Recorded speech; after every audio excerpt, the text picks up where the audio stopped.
iyadoo ay si habsami u socdaan howlgallada ka dhanka qawaariijta ayaa madaxweynaha Jamhuuriyadda Federaalka Soomaaliya Mudane Xasan Sheekh Maxamuud waxa uu ugu baaqay shacabka Soomaaliyeed in qofkiiba uu $1 ku darsado barnaamijka difaaca dalka iyo xoreynta dalka lagu xoreynayo qawaariijta.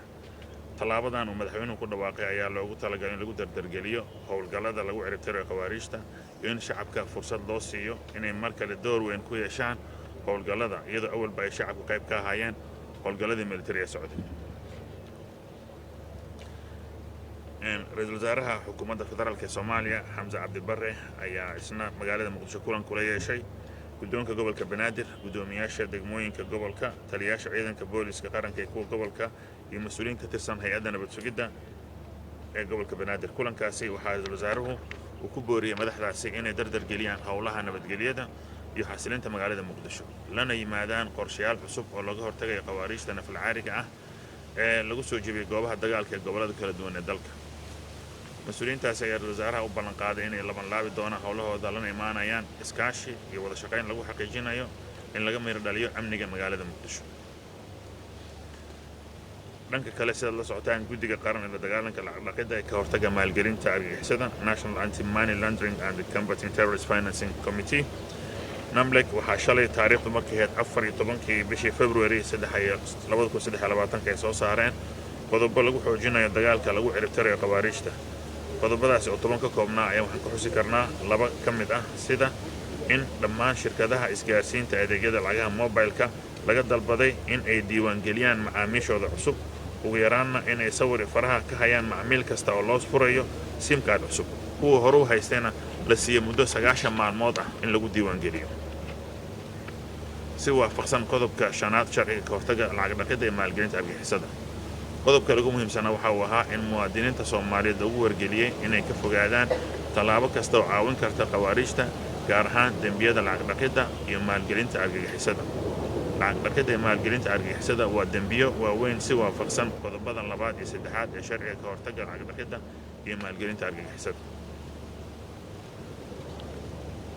isla arrimaha amniga iyo la dagaalanka argagixisada aan ku jirnaa Dowladda Federaalka Soomaaliya waxay qorsheynaysaa in dib loo furo dugsiga tababarka ciidamada Qorilow oo ka mid ahaa dugsigii lagu tababari jiray ciidamada qaranka ee Soomaaliya balse ku burburay dagaaladii sokeeye intii ay jireen. waxaa jiray qorshe ay sameeyeen ciidamada xoogga dalka Soomaaliya saraakiil ka socota ADMIS iyo Britain oo booqday deegaankaasi si ay qiimeyn ugu sameeyaan goobtaasi iyo qorshaha dhismaha ee la doonayay in dib loogu furo xaruntaasi oo faa'iido u yeelan doonta ciidamada xoogga dalka Soomaaliyeed ee qaarkood dibadda lagu tababaro qaarkoodna gudaha Soomaaliya lagu tababari doono. hay'adda sirdoonka ee nabad sugidda qaranka NISA ayaa waxay uga digtay ganacsatada inay ka fogaadaan marnaba aanay u hoggaansamin amarada qawaariijta ku doonayaan inay ku boobaan hantidooda kadibna hantidaasi loogu isticmaalo gumaadka shacabkan waxba galabsan. NISA waxay ka warhaysaa in qawaariijta ay isku dayayaan inay u yeeraan ganacsatada gobolka Shabeellaha Hoose.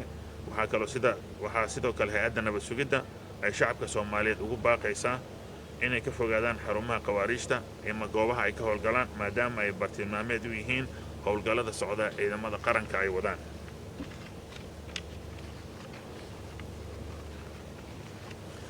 ciidanka xoogga dalka Soomaaliyeed waxa ay guulo hor leh ka soo gaareen dagaalka ay kula jiraan argagixisada. howlgal ciidamada SNA ay ka fuliyeen deegaano ka tirsan gobolka Mudug waxa ay ku dileen ku dhawaad 120 ka tirsan qawaariijta iyadoo tiro kale oo badan halkaas lagu dhaawacay. waxaa kaloo ciidamada u suura gashay inay la wareegaan deegaano hor leh oo ay ka xoreeyaan cadowga.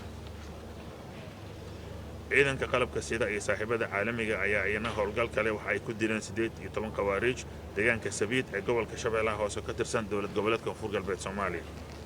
qawaariijtan waxay qayb ka ahaayeen koox ka tirsan qawaariijta oo markii hore ku jabay weerar ay doonayeen inay ku qaadaan xero ciidamada SNA ay ku leeyihiin deegaanka Sabiid. dhanka kale ciidanka xoogga dalka Soomaaliyeed howlgal waxa ay ka fuliyeen gobolka Mudug waxayna gacanta ku soo dhigeen xubin sare oo qawaariijta ka mid ah oo magaciisa la yiraahdo Salmaan Daadir oo dhanka kale madax ka ahaa qaraxyada lagu dhibaateeyo shacabka. dagaalqabaha ayaa la qabtay xilli uu gaari ku waday waxyaabaha qarxa iyo dawooyin.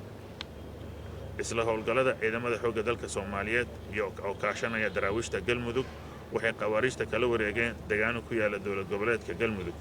howlgalkaasi waxaa ciidamada SNA ay ku dileen ku dhawaad 50 xubnood oo ka tirsan qawaariijta arxanka daran ee Al-Shabaab.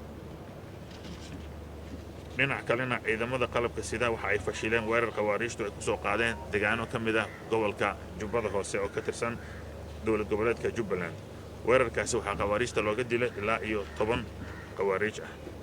guud ahaan howlgallada ka dhacay waddanka toddobaadkii la soo dhaafay waxaa qawaariijta looga dilay in ka badan 200 oo qof, waxaana xusid mudan in howlgalladan ay ka dhacayeen ilaa iyo 4 dowlad goboleed sida Jubbaland, Koonfur Galbeed, Hirshabeelle iyo weliba Galmudug.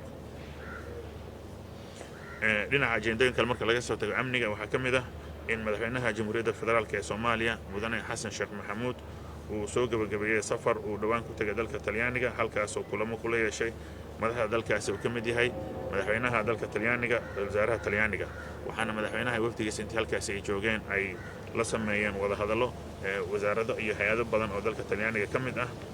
waxaa kaloo madaxweynuhu ka qayb galay shirka IFAD oo ah urur caalami ah oo dhinaca cuntada qaabilsan, kaas oo shalay oo lagu soo gabagabeeyay dalkaas Talyaaniga, Soomaaliyana looga cafiyay deemihii lagu lahaa xubinimada.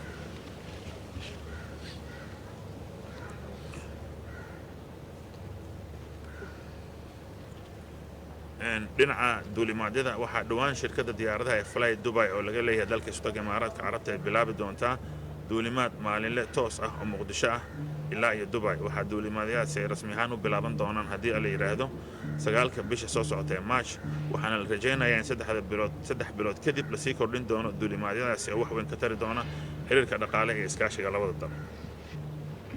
ugu dambeynna hay'adda isgaarsiinta qaranka ayaa soo dhaweysay tallaabada iyo shirkadaha isgaarsiinta ku hirgeliyeen heshiiskii isku furista adeega khadka telefoonka ay bixiyaan, waxaana heshiiskaasi oo la kala saxiixday dhammaadkii 2022 hirgeliyey qayb ahaan shirkadaha kale ah Hormuud, Somtel, Amtel, Somlink, Golis iyo Telsom. iswicitaankani waxaa damaanad qaaday hirgelintiisa hay'adda isgaarsiinta qaranka iyadoo fulinaysa dhammaan shuruucda iyo heer nidaamiyayaasha quseeya arrintan. ujeedka laga leeyahay adeegan waa sidii shacabka loogu fududeyn lahaa adeegyada isgaarsiinta dalka, loona dhiirigelin lahaa tartan ku dhisan adeeg iyo qancinta macaamiisha. markaana iyadoo summary oo English ah,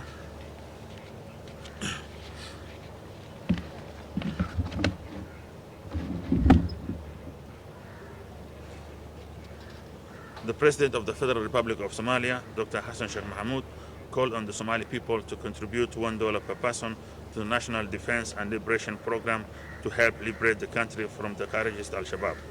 This move is intended to speed up the operations to eliminate the menace of Al-Shabaab and give the people the opportunity to play more roles in the ongoing operation, as most of them have already been part of the ongoing military operations.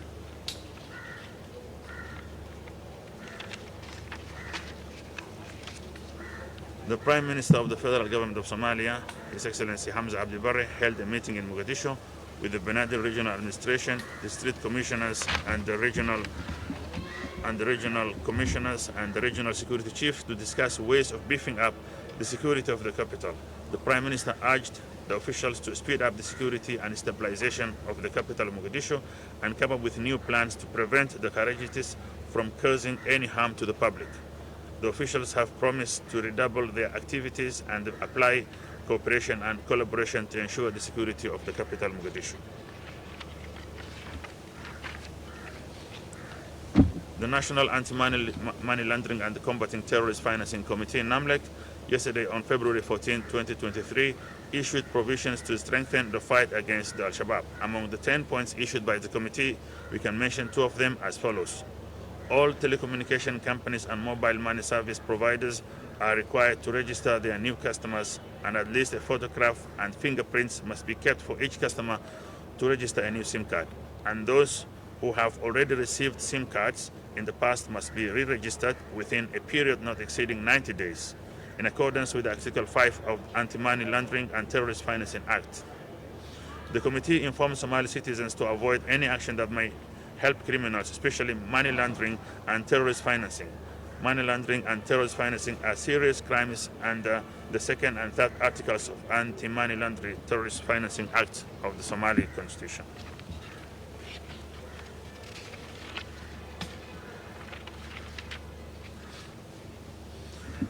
The federal government of Somalia is planning to reopen the military training school in Qorilo, which was one of the places destroyed during the civil war in the country. Officials from the Somali National Forces, SNA, ATMIS, and Britain visited corridor locality in Middle Shabelle region to assess the site and the construction plan. The intelligence and the security agency NISA has warned businessmen not to obey orders of Al-Shabaab who want to steal their wealth and then use that wealth to kill Somali innocent people. NISA is aware that Al-Shabaab is trying to call businessmen in Lower Shabelle. The security agency is also calling the Somali people to stay away from areas that Al-Shabaab are controlling or are present, since those places are being targeted by the federal government security agencies in the ongoing offensive against the terrorists. The Somali National Army has continued to register more achievements in the ongoing offensive against the terrorists. An operation carried out by SNA in areas of Mudug region killed almost 120 of Al-Shabaab members, while many others were injured. SNA also took, liberated, and control of more areas from the enemy in that region as well. SNA and international partners have killed in another operation 18 Kharijis Al-Shabaab in Sabit area in Lower Shabelle region of southwest state of Somalia. The Shabaab members were initially repulsed and defeated in an attack they wanted to carry out at SNA camp in Sabit area.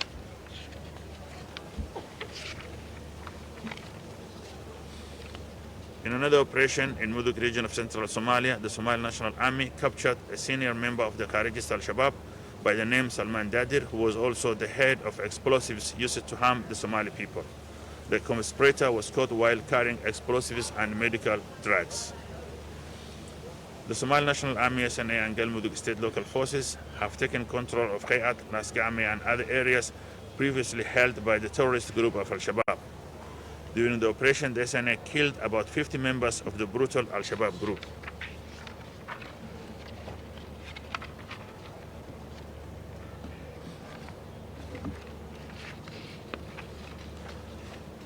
Now in Jubaland, National Armed Forces have foiled an attack by the Kharijites in Ahmado, Sabib, and Anole districts in Lower Juba region of Jubaland State. About 10 members of the terrorists were killed during the operation. In total, more than 200 members of the Kharijis Al-Shabaab were killed in the operations that took place this week, especially in 4 states, Jubaland, Southwest Somalia, Hirshabelle, and Galmudug. Agendas out from the security now.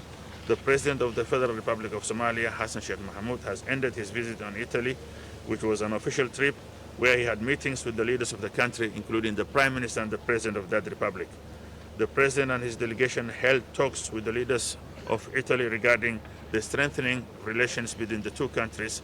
The President also met with the Somali community in Italy.